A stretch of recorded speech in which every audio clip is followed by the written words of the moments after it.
하나님의 말씀 함께 보도록 하겠습니다. 베드로전서 1장 3절에서 4절 말씀입니다. 베드로전서 1장 3절에서 4절 말씀 우리가 한 목소리로 합독하겠습니다. 우리 주 예수 그리스도의 아버지 하나님을 찬송하리로다. 그의 많으신 긍휼대로 예수 그리스도를 죽은 자 가운데서 부활하게 하심으로 말미암아 우리를 거듭나게 하사 산 소망이 있게 하시며 썩지 않고 더럽지 않고 쇠하지 아니하는 유업을 있게 하시나니 곧 너희를 위하여 하늘에 간직하신 것이라. 아멘. 오늘 저는 이 베드로전서 1장 3절에서 4절 말씀을 가지고 찬란한 생명 이러한 제목으로 하나님의 은혜를 나누겠습니다. 우리가 이 부활절은 매년 똑같이 우리에게 다가옵니다. 이 부활절 때마다 우리는 다시 한번 예수님의 부활을 생각합니다. 예수님의 십자가, 그 십자가 이후의 부활, 승천, 성령으로 다시 오심, 이 모든 것은 우리에게 있는 신앙의 가장 기초적이고 중요한 부분이라고 할 수 있습니다. 많은 사람들에게 물어봅니다. 여러분 부활을 무엇이라고 생각하십니까? What is the resurrection to you? 이렇게 물어보면 사람들이 그것에 대한 답이 그냥 예수님이 2000년 전에 오셨다가 죽으셨다 다시 살아났다고 합니다. 이렇게 이야기를 합니다. 그런데 예수님이 그냥 죽었다 살아난 것에서 이 부활의 사건이 끝나면 되지 않습니다. 부활이라는 것은 예수님이 죽었다 살아나신 것 이후에도 계속 이어지고 있는 하나님의 능력이다라는 것을 우리가 분명히 알아야 합니다. 그래서 오늘 이 말씀을 다시 한번 살펴보면서 하나님께서 우리에게 주시는 은혜를 함께 나눠보도록 하겠습니다. 첫 번째로 우리는 보아야 할 것이 사망 권세를 깨뜨리신 하나님의 생명, 이것이 얼마나 중요한 것인지 우리가 함께 볼 필요가 있습니다. 죽음이라는 것은 모든 인간에게 절망입니다. 우리 모두는 죽음을 향해서 달려가고 있습니다. 많은 사람들은 이 죽음을 자꾸 보지 않으려고 합니다. 그냥 언젠가 있을 일인데 먼저 생각하고 싶지는 않다. 그냥 늦으면 늦을수록 좋지 하면서 사람들은 자꾸 죽음을 기피합니다. 심리학자들에게 물어보면 심리학자들은 이 사람은 죽음이라는 단어와 자기의 얼굴, 사진과 같이 연관을 시키지 않으려 한다라는 심리학 결과가 있을 정도로 사람은 죽음이라는 것을 두려워하고 자꾸 회피하려고 합니다. 그런데 이 죽음이라는 것은 어떤 의미가 있냐면 단순히 숨이 멎는 것, 우리의 뇌의 활동이 끝나는 것을 이야기하는 것이 아니라 하나님과의 단절된 그 순간, 하나님과 우리 사이가 생명적으로 벗어난 그때도 우리가 사망이다 이렇게 볼 수 있습니다.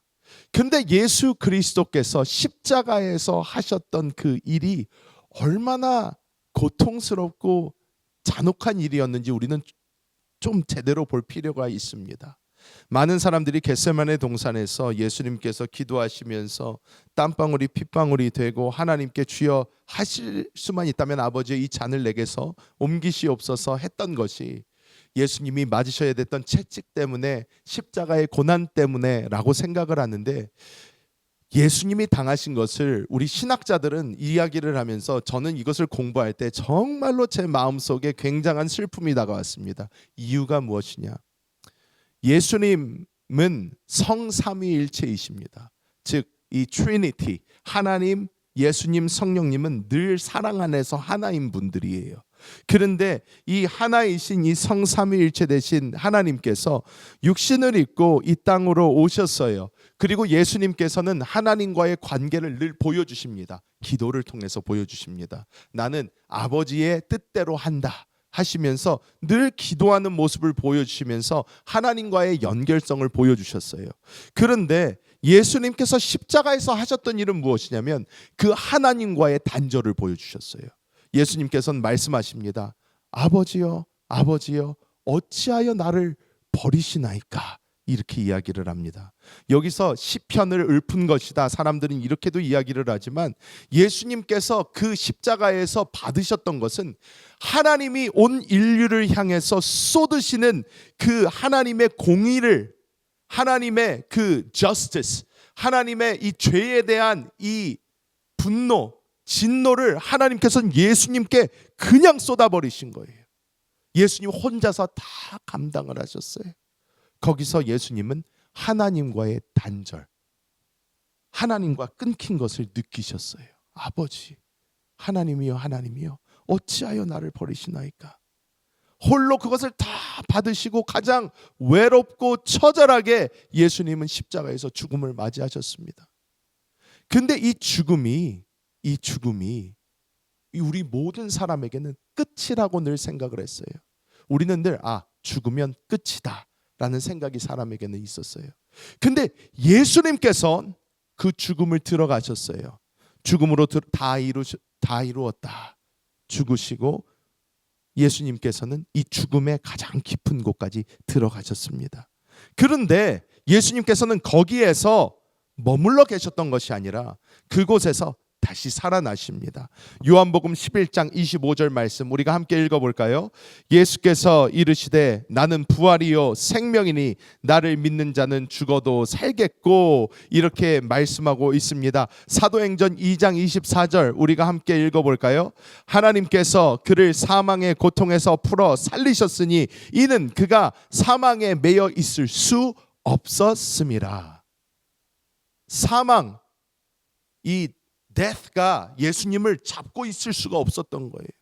예수님이 그곳에서 이 사망 권세를 깨트리고 예수님이 빠져나오셨다라는 것입니다. 죽음의 문을 활짝 열고 나오시고 그 죽음의 권세 자체를 무너뜨리셨다라는 것을 분명히 보여주고 있습니다. 헬라어로 부활이라는 말은 아나스타시스라는 말인데, 이 아나스타시스라는 이 단어가 가지고 있는 뜻이 무엇이냐? 이 죽음을 박차고 일어나다 라는 뜻을 가지고 있어요. 이 죽음을 박차고 일어나다, 죽음의 자리에서 벌떡 일어나는 것입니다. 이것은 원래의 상태로 돌아오다라는 얘기가 아니라 죽음이 지배하는 그 자리에서 하나님의 생명이 솟아나는 것을 이야기하고 있다라는 것입니다. 부활은 많은 사람들이 생각에 사망에게 패배한 이후에 승리를 다시 생각을 하지만 그게 아니라 사망을 부셔버리고 하나님의 생명이 승리한 하나님의 놀라운 사건이라는 것을 우리에게 보여주고 있습니다. 여러분, 이것이 우리에게 왜 중요할까요? 예수님이 부활 이전에는 우리도 똑같은 절망 가운데 살 수밖에 없었어요. 우리가 더 알 수 있는 게 없었습니다. We knew nothing else. We thought death was the end of all. 죽으면 끝인 줄 알았어요. 그런데 예수님이 부활하셔서 우리에게 산 소망이 되셨다, 이렇게 말씀을 합니다. He became our living hope. Why is that? Because he defeated death. 죽음을 이기셨기 때문에 하나님께서는 우리에게 죽음이 끝이 아니라 죽음 이후에 생명이 있다라는 것을 우리에게 분명히 보여주셨다라는 것입니다. 제가 감동적인 일화를 읽었는데